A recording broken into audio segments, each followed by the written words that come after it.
જો ભક્તોનું સુખ શેમાં છે એ જો સમજાઈ જશે ને તો ખ્યાલ આવશે કે ઠાકોરજી અને યમુનાજી સદાય સુખના દાતા છે. ભગવાન દુઃખ આપતા નથી, આપણા સુખનું એડ્રેસ ખોટું હોય છે.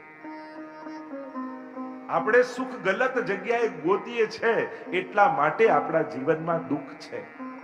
દુઃખનું કારણ એ સુખને ગલત જગ્યાએ શોધવું છે. જે દિવસે સુખનું સાચું સરનામું મળશે એ દિવસે વૈષ્ણવના જીવનમાં ક્યારે દુઃખ નહીં આવે. તો સબન કો સુખ દે, શ્રી યમુનાજી સર્વને સુખના દાત્રી છે. જેને જે જોઈએ એ આપે. તમે લૌકિક કામના લઈને જશો તો લૌકિક પણ મળશે, અને અલૌકિક કામના લઈને જશો તો અલૌકિક ફળના પણ દાન આપશે. જાકે મન જો હોતે, જેના મનમાં જે હતું એ શ્રી યમુનાજી આપનારા છે. પણ એક વસ્તુ મારી યાદ રાખો, પ્રભુ પાસે જાઓ ત્યારે મનમાં લૌકિક લઈને જવું એ મૂર્ખતા છે. મહાન પાસે તુચ્છ માંગવું એ મૂર્ખતા છે. જે ભગવાન આપવા સમર્થ છે એની પાસે સંસાર માંગવો એ મૂર્ખતા છે. કારણ કે યમુનાજી તો પ્રગટ પ્રભુને આપવા સમર્થ છે. યમુના સિનાહી કોઉ ઓર દાતા. 41 પદ में તો કહા યમુનાજી જેવું કોઈ દાતા નથી. આ બે જણાને સર્વોપરી દાતા કયા છે. એક સર્વોત્તમ સ્તોત્રમાં મહાપ્રભુજીને કહ્યું, અદેય દાન દક્ષશ્ચ મહોદાર ચરિત્રવાન. કોઈ ના આપી શકે એવું દાન આપ્યું છે મહાપ્રભુજીએ. તો એવું કયું દાન કે લોકો ભગવાન પાસે માંગે, અને મહાપ્રભુજી તો ભગવાન જ આપી દીધા છે. અદેય દાન દક્ષ મહોદાર. કેવા છે મહોદાર? એક હોય દાતા, બીજો હોય ઉદાર દાતા, પણ મહાપ્રભુજી તો મહોદાર છે. દાતા હોય ને એ પોતાના ઘણા બધા વસ્તુમાંથી થોડું ઘણું આપે. એમ કે આ દાતા છે, કાયમ આપે છે, પણ પોતાની પાસે અનેક ગણું હોય એમાંથી થોડું ઘણું આપે. જે ઉદાર દાતા હોય એ પોતાનામાંથી ઘણું બધું આપે અને થોડું રાખે. પણ જે મહા ઉદાર હોય એ પોતાનું સર્વસ્વનું દાન કરી દે છે. અને શ્રી મહાપ્રભુજીના સર્વસ્વ છે શ્રી ઠાકોરજી, અને મહાપ્રભુજીએ પોતાના સર્વસ્વનું દાન આપણા બધા વૈષ્ણવને કરી દીધું છે. ઠાકોરજીને આપણને આપ્યું. એટલે જ દરેક વૈષ્ણવના ઘરે પ્રભુ જરૂર બિરાજવા જોઈએ. શ્રી ઠાકોરજી બિરાજવા જોઈએ. ગોપાલલાલજીના વચનામૃતમાં પણ ભગવત સેવાનો પણ વારે ઘડીએ ઉલ્લેખ આવે છે કે ઠાકોરજીની સેવા કેમ કરવી, વૈષ્ણવે નિત્ય કરવી, ભગવત સેવાનો આગ્રહ રાખવો. આ બધા વચનો છે. એટલે જ વારે ઘડી હું કહું છું, મૂળ વચનામૃતોને વાંચો. એ વાંચો તો સાચો પથ મળશે, યોગ્ય દિશા મળશે ભક્તિમાં. પિય સંગ રંગ ભરી કરી કલોલે, સબન કો સુખ દેન પિય સંગ કરત સેન. અને ઠાકોરજીને સંકેત કરી કરી એક એક જીવના મનોરથોને પૂરા કરાવે. અલૌકિક અને લૌકિક બંને. તમે વાર્તા સાહિત્યમાં પણ 252-84 વૈષ્ણવની વાર્તામાં જુઓ તો અનેક તમને પ્રસંગો એવા મળે. એક વૈષ્ણવ નિત્ય ગુસાઈજીને ત્યાં હવેલીમાં આવે, ઠાકોરજીના દર્શન કરે, અને ગુસાઈજીને ત્યાં મદન મોહન સ્વામીજીનું સુંદર સ્વરૂપ બિરાજે. એકવાર એ વૈષ્ણવના મનમાં એવો મનોરથ થયો કે મદન મોહનલાલ સ્વામીજીના સુંદર સાજ અને વસ્ત્રો સિદ્ધ કરાવો. અને આજ્ઞા માંગી ગુસાઈજી પાસે. કહ્યું ઠીક છે. અને સુંદર જરીના જરદોશીના વસ્ત્રો સાજ આદિ સિદ્ધ કર્યા. આવ્યા ગુસાઈજી યમુનાજીના તટ પર ગોકુલમાં સંધ્યાવંદન કરી રહ્યા છે, અને વૈષ્ણવ સાજ લઈને આવ્યો અને કહ્યું, જયરાજ, મારા મનમાં મનોરથ હતો કે મદન મોહન સ્વામીજીના સુંદર વસ્ત્રોને સાજ કરાવું, અને આપની કૃપાથી સિદ્ધ થયા. તો મારી ઈચ્છા એવી છે કે આપના હસ્તે આપ સ્વયં ઠાકોરજીને ધરાવો. સેવા કરીએ તો ખરા, સામગ્રી શૃંગાર વસ્ત્રો પધરાવીએ તો ખરા, પણ મનમાં ભાવ એવો હોય કે કોઈ વલ્લભકુલ દ્વારા અમારા શૃંગાર અંગીકાર થાય, કોઈ ભગવદી દ્વારા સ્વીકાર થાય. કારણ કે ધરવું અને ધરાવવું બંનેમાં ફરક છે. આપણે ધરી જઈએ પણ કોઈ શ્રેષ્ઠીના હાથે ધરાવાય ને તો એનો આનંદ કંઈક જુદો હોય. પ્રભુ એને ઉત્સાહથી અંગીકાર કરે છે, એટલે આપણે ત્યાં ભાવ હોય છે. અને જ્યારે ગુસાઈજીની આગળ એ વસ્ત્રને પધરાવ્યા ત્યારે ગુસાઈજીએ વસ્ત્ર સાજ આદિના લઈ યમુનાજીમાં પધરાવી દીધા. અને યમુનાજીમાં પધરાવી દીધા ત્યારે વૈષ્ણવને બહુ ખેદ થયો. અરે નહોતા ગમ્યા તો મને ના પાડી દેવી હતી, આ રીતે યમુનાજીમાં પધરાવી દેવાય? એનું મન તૂટી ગયું. નેત્રોમાં અશ્રુ ભરાઈ આવ્યા. વિનંતી કરી, જયરાજ, મારા મનમાં એક સૂક્ષ્મ મનોરથ હતો અને એટલા માટે મદન મોહન સ્વામીજીના વસ્ત્ર શૃંગાર આદિ સિદ્ધ કરાવ્યા. આપે યમુનાજીમાં પધરાવી દીધું. શું ન ગમે આપને? યા મારી કોઈ ત્રુટિ રહી ગઈ? મારા ભાવમાં કોઈ કચાશ હતી? ત્યારે ગુસાઈજીએ સ્મિત કર્યો, અરે વૈષ્ણવ, તારા મનના મનોરથને મેં પૂરો કર્યો છે, અને મેં નહીં, યમુનાજી દ્વારા તારા મનોરથને પૂરો કરાવ્યો છે. તું શું સમજ્યો? ભાઈ યમુનાજીમાં પધરાવી દીધા, આવ મારી સાથે. અને હાથ પકડી એને કહ્યું, લગાવો ડૂબકી યમુનાજીમાં. અને જ્યાં વૈષ્ણવે ડૂબકી લગાવી યમુનાજીમાં, અને યમુનાજીની ભીતર ભીતર ભીતર ભીતર ભીતર ભીતર પ્રવેશતા જાય એક સુંદર નિકુંજનું દ્વાર દેખાયું. અંદર પ્રવેશ કર્યા, અનેક મણિમય કુંજો દેખાઈ, નિકુંજો દેખાઈ. અંદર ચાલતા ચાલતા ચાલતા છેક ભીતર ગયા, અને છેક નિકુંજમાં પહોંચ્યા. અને એને દર્શન થયા કે જે સાજનું વસ્ત્ર યમુનાજીમાં ગુસાઈજીએ પધરાવ્યું એ જ સાજ બાંધવામાં આવ્યો છે. એ જ વસ્ત્રના શૃંગાર વસ્ત્રો શ્રી ઠાકોરજી અને સ્વામીજીએ ધર્યા છે. અને કેવલ એમને જ નહીં, સર્વ ગોપીજનોએ પણ એ વસ્ત્ર ધારણ કર્યા છે. અને સ્વામીજી સ્વયં બીડું ઠાકોરજીને આરોગાવી રહ્યા છે, અને નિકટમાં યમુનાજી પંખો કરી રહ્યા છે. આ જ્યારે દર્શન થયા ત્યારે યમુનાજીએ પોતાના નેત્રો એ વૈષ્ણવની સામે કર્યા, અને એનો મનોરથ પૂરો થયો એવો યમુનાજીએ સંકેત કર્યો. ત્યારે એના મનમાં સમજાયું કે હું યમુનાજીને મેં શું સમજ્યા? મને થયું ગુસાઈજીએ જલમાં પધરાવી દીધા. જલમાં નહોતું પધરાવ્યા સાજને, યમુનાજીના હસ્તમાં આપ્યા, અને યમુનાજી દ્વારા મારા મનોરથને પૂરો કર્યો. ગુસાઈ તો યમુનાજી તો સબન કો સુખ દેન और पिय संग करत से સંકેત કરી અને ભક્તોના સકલ મનોરથોને પૂરા શ્રી યમુનાજી કરે છે.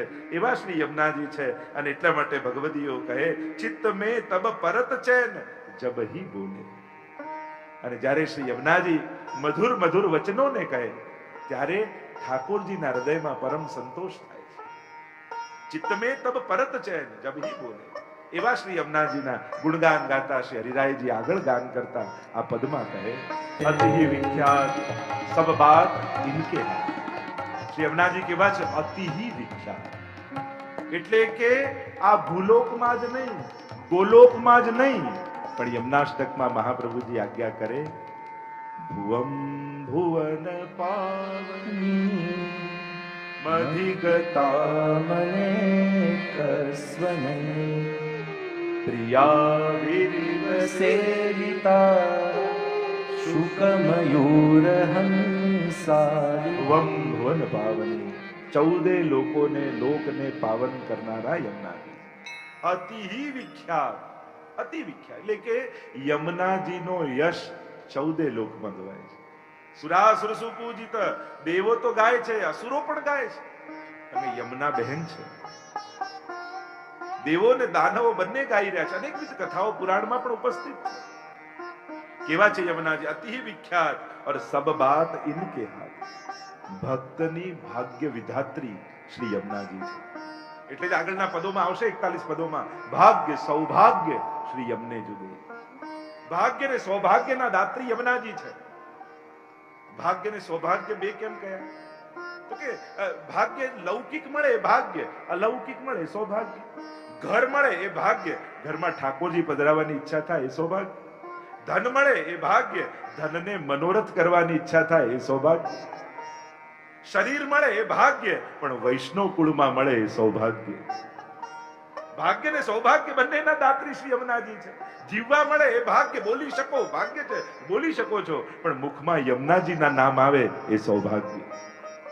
આંખ મળી એ ભાગ્ય, ભગવત દર્શન મળ્યા એ સૌભાગ્ય. કાન મળ્યા એ ભાગ્ય, કથા મળી એ સૌભાગ્ય. ભાગ્ય સૌભાગ્ય શ્રી યમને જો દેઈ. એટલે કહ્યું સબ બાત ઇનકે હાથ. એમ કહેવાય કે જીવ જ્યારે બ્રહ્મ સંબંધ લે, ઠાકોરજીના શરણમાં આવે, ત્યારે એના કર્મોની ફાઇલ યમના હાથમાંથી યમુનાના હાથમાં આવી જાય. હવે વિચાર કરો, કોઈ બાને એના દીકરાનું નસીબ લખવા માટે બેસાડો તો પછી શું બાકી રાખે? એમ જ જ્યારે જીવ શરણ આવે અને બ્રહ્મ સંબંધ જબ હોત યા જીવ કો તબહી નિકી ભુજા બામ પર કે ઓર દોર કર શોર કર જાય પીએ સો કહે. જ્યારે જીવનું બ્રહ્મ સંબંધ થાય ત્યારે યમુનાજી દોડતા દોડતા જઈને વધાઈ આપે છે. અને ભાગ્ય વિધાત્રી કયા છે વૈષ્ણવના, કે પછી કર્મોની ફાઇલ બંધ થઈ જાય અને કૃપાની ફાઇલ ખોલી દે યમુનાજી. અને એક એક વસ્તુ યાદ કરી કરીને લખે છે. અને લૌકિક લોકો આપે, અલૌકિક તત્વો તો અલૌકિકતાનું દાન કરે છે. કારણ કે જે પુરુષાર્થથી મેળવી શકાય લૌકિક, અને જે કેવલ કૃપાથી મળે એ અલૌકિક છે. બધી વસ્તુ મહેનતથી, ભાગ્યથી કે બુદ્ધિથી નથી મળતી. જો ઘણીવાર લોકો કે કર્મ પ્રધાન કે કૃપા પ્રધાન, ઘણીવાર ચર્ચા બહુ થાય પુરુષાર્થ પ્રધાન કે કૃપા પ્રધાન. એક વસ્તુ યાદ રાખો, મહેનતથી, બુદ્ધિથી તમે ઘર બાંધી શકો, ઘરનું સુખ લઈ શકો, પણ ઘરમાં સુખ એ તો કૃપાથી જ મળે છે. તમે બુદ્ધિ મહેનતથી ધન ભેગું કરી શકો, ધનનું સુખ પામી શકો, પણ ધનથી સુખ એ તો ઠાકોરજીની કૃપા હોય તો જ મળે. એટલે કે વસ્તુ, વ્યક્તિ અને વ્યવસ્થા પુરુષાર્થથી ઊભી કરી શકાય, પણ વસ્તુ, વ્યક્તિ અને વ્યવસ્થા સુખનું કારણ તો પ્રભુ કૃપાથી જ બને છે. એની કૃપા હોય ને તો જ મેળવેલું આનંદનું કારણ બને. બાકી તો એનાથી જ માણસ દુઃખી છે જે એને મહેનતથી મેળવ્યું છે. દુનિયામાં દુઃખના કારણો કોઈ અજ્ઞાત નથી, અજાણ્યા નથી. જે મેળવવાની કામનાઓ હતી ને મેળવ્યા છે ને એ જ આજે આપણા બધાના દુઃખના કારણો છે. કોઈ ઘર નથી એટલે દુઃખી છે, ઘણા ઘરથી જ દુઃખી છે, ઘણાના લગ્ન નથી થયા એટલે દુઃખી થયા છે, ઘણા, બધું તમારાથી ન બોલાય, ઘણા ધન નથી એટલે દુઃખી છે, ઘણા ધનથી દુઃખી છે. જે ઘણા માટે સુખનું કારણ છે એ જ ઘણા માટે દુઃખનું કારણ છે. અને એટલા માટે પુરુષાર્થ, બુદ્ધિ, સામર્થ્ય એ વ્યવસ્થાઓ કરાય, વ્યક્તિઓ અને વસ્તુ મેળવાય, પણ એ બધા સુખના કારણ તો ત્યારે જ બને જ્યારે ઠાકોરજીની કૃપા આપણા ઉપર હોય. તમે ગમે તેટલું મોટું ધાબુ લો, દોરી લો, પતંગ લો, પણ પવન ના હોય તો ચડે? આ પવન છે ને ઠાકોરજીની કૃપા છે. આપણે પૂર્વ વ્યવસ્થાઓ બધી કરી લઈએ, પણ કૃપાનો પવન ફૂંકાય ને તો આપણા જેવા ફાટેલા પતંગો આકાશમાં ઊંચે ચડતા હોય. ત્યારે પોતાનું સામર્થ્ય ને સમજણ નહીં માનવું કે મારા જીવનમાં કૃપાનો પવન ફૂંકાઈ રહ્યો છે. શ્રી યમુનાજી સબ બાત ઇનકે હાથ. અરે ભગવાન જેને વશ હોય પછી બધી વાત એના જ હાથમાં આવી જાય ને. સૌભાગ્ય જેના હાથમાં છે. એટલે કહું સબ બાત ઇનકે હાથ ઓર નામ લેત હી કૃપા કરી અતોલે. અચ્છા, તો બધી વાત એના હાથમાં છે, તો એને રાજી કરવા માટે, એના કૃપા પ્રાપ્ત કરવા માટે આપણે કયું તપ કરીએ, કયું યજ્ઞ કરીએ, કયું વ્રત કરીએ, ક્યાં જઈએ? તો આચાર્ય વરિરાયજી કહે બીજું કાંઈ કરવાની જરૂર નથી. કહ્યું નામ લેત હી કૃપા કરી અતોલે. કેવલ યમુનાજીના નામ લઈ લેવું, બને યમુનાના ગુણ ગાવા. યમુનાજીના જે ગુણોના ગાન કરે ને એના પર અતુલ્ય કૃપા શ્રી યમુનાજી કહે, જે તોલી ન શકાય એવી કૃપા. દુનિયાના લોકો મદદ કરે, યમુનાજી કૃપા કરે. જો માણસ થોડી મદદ કરે ને તો જિંદગી ભર યાદ અપાવે, અને ઠાકોરજી વરસી જાય છતાંય ક્યારેય કોઈને આવીને કહેતા નથી કે મેં તને મદદ કરી. અને ભગવાન કહેતા નથી એટલે આપણને એમ થાય કે કરતો નથી. માણસને આદત છે કે જે મદદ કરે એ કહેતો ખરા ને. અને ઠાકોરજીની આદત છે કરીશ બધું. ઘણા લોકો ના કે ભગવાન હોય તો દેખાય નહીં. અરે થોડું કરી જે આગળ આગળ દેખાય માણસ, અને બધું કરી જે ક્યાંય ન દેખાય એ જ ભગવાન છે. એને દેખાવાની આદત જ નથી. સુદામાને કુબેરનો વૈભવ આપી દે, પણ સુદામાને ખબર ન પડવા દે કે મેં તને આપ્યું છે. આ તો ઈશ્વરનું ઈશ્વરત્વ છે. એ બધું જ કરે પણ ક્યારે કહીને એ લેનારને નાનો નથી કરતો. ભગવાન સન્માન સાથે સહાય કરે છે. એ સહાય તો કરે પણ સન્માન જાળવીને. અને માણસ સહાય કરીને અપમાન કર્યા કરે, યાદ અપાયા કરે. આ તો મેં ગોઠવી દીધું, બાકી આનો કોઈ યાદ પકડે એવું નથી, આને કોઈ ઉભો રાખે એમ નતું, આ તો મેં સેટ કરી દીધો. પણ તને કોણે સેટ કર્યો એ તો ભૂલી જ ગયો. માણસ મદદ કરી શકે, સુખી ના કરી શકે. સુખ તો ઈશ્વરના જ હાથમાં છે. દુનિયામાં કોઈ પણ મદદ કરનારો એવી ગેરંટી આપી શકે હું મદદ કરું તો આ સુખી જ થાય? ના. મદદ કરવા સુધીનું સામર્થ્ય છે, સુખી કરવાનું સામર્થ્ય તો કેવલ ને કેવલ ઠાકોરજીનું જ છે. સુખનો દાતા એ જ છે. માણસ વસ્તુ આપે, વ્યક્તિઓ મોકલે, વ્યવસ્થા કરે, સુખ ન મોકલી શકે. સુખ તો ઈશ્વર જ આપી શકે છે. અને અહીંયા કહ્યું સબ બાત નામ લેત હી કૃપા કરી અતોલે. કેવલ યમુનાજીનું પ્રેમથી નામ લઈ લેશો ને તો અતુલ્ય કૃપા શ્રી યમુનાજી કરશે. બોલો શ્યામ સુંદર શ્રી યમુને महारानी जी की जय। यमुना के नाम अघदूर भाजे, એટલે 41 પદમાં કહ્યું આ યમુનાજીની જય બોલવાથી શું થાય? બે વસ્તુ થાય. એક જીવનમાં જેટલા પણ પાપ હોય એ બધા ભાગી જાય, અને જ્યાં ઠાકોરજી હોય એ દોડતા આવીને સામે ઊભા રહી જાય. કે તિન કે ગુણ સુનન કો લાલ ગિરધર પિય આય સન્મુખતા કે વિરાજ. આ બે કામ થાય. એટલે જ્યારે પણ અવસર મળે ત્યારે બોલતા રહ્યું, બોલો શ્યામ સુંદર શ્રી યમુને મહારાજ કી જય. આ યમુનાજીના નામનું સામર્થ્ય છે, કારણ કે નામ લેત હી કૃપા કરી અતોલે. અને કહ્યું દરસ કર પરસ કર ધ્યાન હી અમે ધરે, અને સદા વ્રજનાથ ઇન સંગ ડોલે. પદને ગાન કરતા કહ્યું દરસ કર પરસ કર. બે વસ્તુ બતાવી. યમુનાજીનું આરાધન કરતા ધ્યાન હી અમે, ત્રણ વસ્તુ. એક, યમુનાજી કૃપા કરવા માટે દરસ કર. એટલે ધોળપદમાં કહ્યું દર્શન દ્યો માં પાન કરાવો અમૃત જળના. દર્શનાજી યમુનાજી કહ્યું દરસ કર, જોતા જન્મ સુધાર્યા. કેવલ દર્શન કરી લો તોય જન્મારો સુધરી જાય. પાન સ્નાન એ તો પછી આગળની વાત છે. કેવલ યમુનાજીના આ આંખોથી દર્શન થઈ જાય. અને આગળ પદોમાં 41 પદોમાં આવશે. બધા પદો તો આપણે નહીં લઈ શકીએ, કાલનો દિવસ છે. નૈન ભર દેખ અબ ભાનુ તનયા. 41 પદ જેને અધ્યયન હશે ને ખબર હશે, દર્શન કરાવે છે કે આંખો ભરીને જો, અને એટલા આંખોમાં ભરી લે કે વિકારો માટે આંખોમાં જગ્યા જ ન રહે. ભરી સરાય રહીમ કી પથિક આપ મુડ જાય. રહીમજીનો દોહો છે ને, જયારે કોઈ આવે મુસાફર અને ધર્મશાળામાં રોકાવા માટે આવે અને જુએ કે બધા ઓરડા તો ભરાયેલા છે અને બધા રૂમ ભરાયેલા હોય તો આગળ નીકળી જાય. એને જેની આંખોમાં ભગવત દર્શન ભરાયેલું હોય, ઠાકોરજીનું સ્વરૂપામૃત છલકાતું હોય, ત્યારે વિકારો આવે ખરા, પણ વિકારોને થાય કે આની આંખોમાં મારા માટે જગ્યા જ નથી, એટલે એ વ્યક્તિને છોડીને આગળ નીકળી જાય. એટલું નેત્રોને ભરી લો. નૈન ભર દેખ્યો નંદ કુમાર. તમે એક એક પદ જુઓ. પુષ્ટિ ભક્તિ આંખો બંધ કરીને બેસવાની ભક્તિ નથી. અહીંયા તો એ સાવધાની સાથે દર્શન કરવાના છે કે દર્શન કરતા કરતા ક્યાંક મારી પાપણ બંધ ન થઈ જાય, કારણ કે એટલી વાર ભગવત દર્શન હું ચૂકી જઈશ. એવી સાવધાની સાથે દર્શન કરાય છે પુષ્ટિ માર્ગ. અનિમેષ અપલક નેત્રોથી દર્શન થાય છે.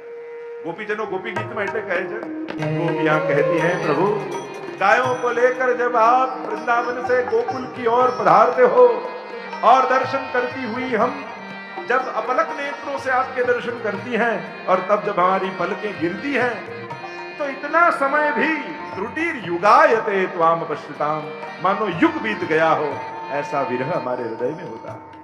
आ दर्शन की लालसा, अखियां हरि दर्शन की प्यासी. दरस कर. યમુનાજીના દર્શન કરતા આવડે છે? જો આચાર્યો બતાવે કઈ રીતે દર્શન કરાય. કારણ કે જ્યારે જ્યારે યમુનાજીના તટ પર જઈને તમે ઉભા રહો છો ત્યારે પ્રગટ યમુનાજીના દર્શન તમને થાય. યમુનાષ્ટકમાં મહાપ્રભુજીએ પણ દર્શન કરાવ્યા.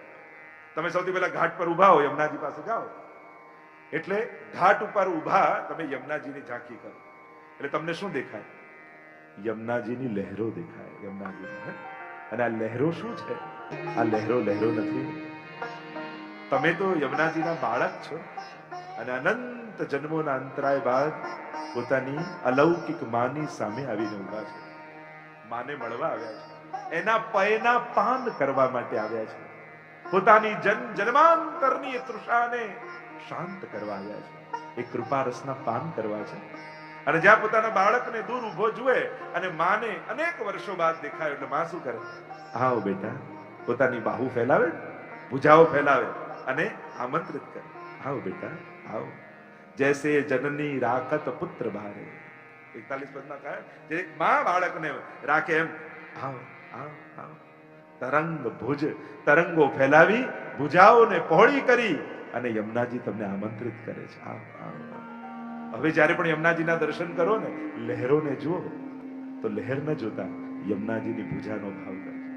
અને જ્યાં માનું આમંત્રણ જુએ એટલે બાળક દોડતું દોડતું એની ગોદમાં આવીને બેસી જાય. એટલે તમે પણ શું કરો? સીડીઓ ઉતરતા ઉતરતા ઉતરતા અને તટ પર આવીને બેસી જાઓ. તટ શું છે?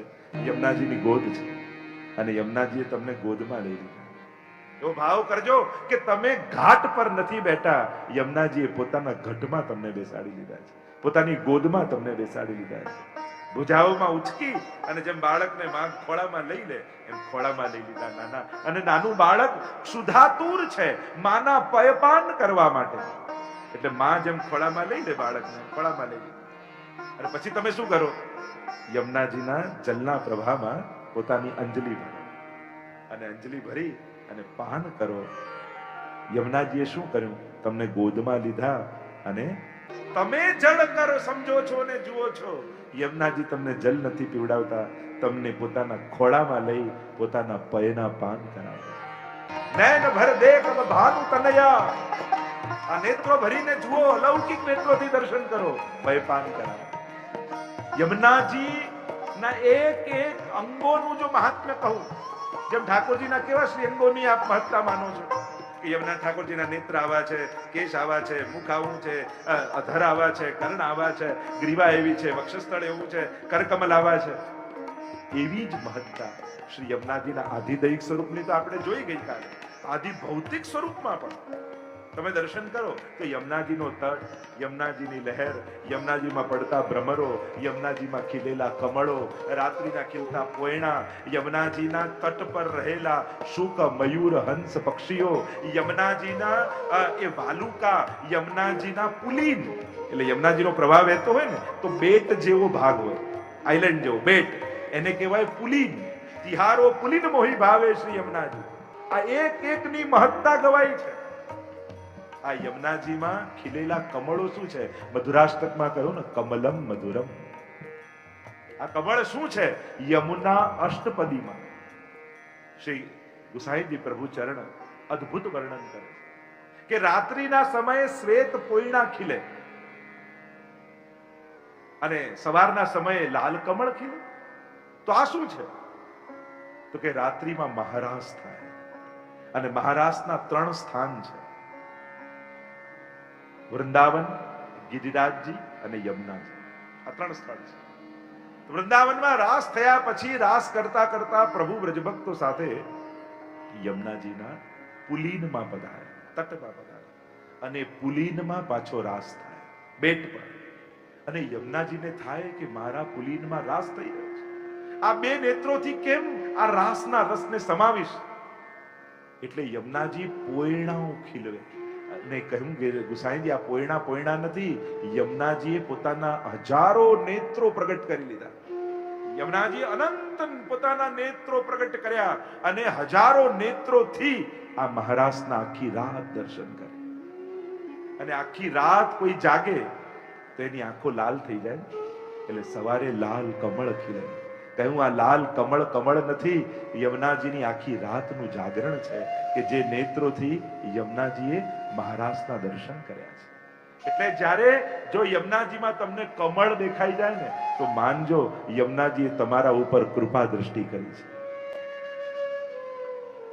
નમો દેવી યમને નમો દેવી અષ્ટપદી ગુસાઈજીની અદ્ભુત. અને ઘણા ભગવતીઓના વાર્તાના પ્રસંગમાં આવે છે કે અષ્ટપદીના પાઠ માત્રથી અલૌકિક યમુનાજીના દર્શન થયા.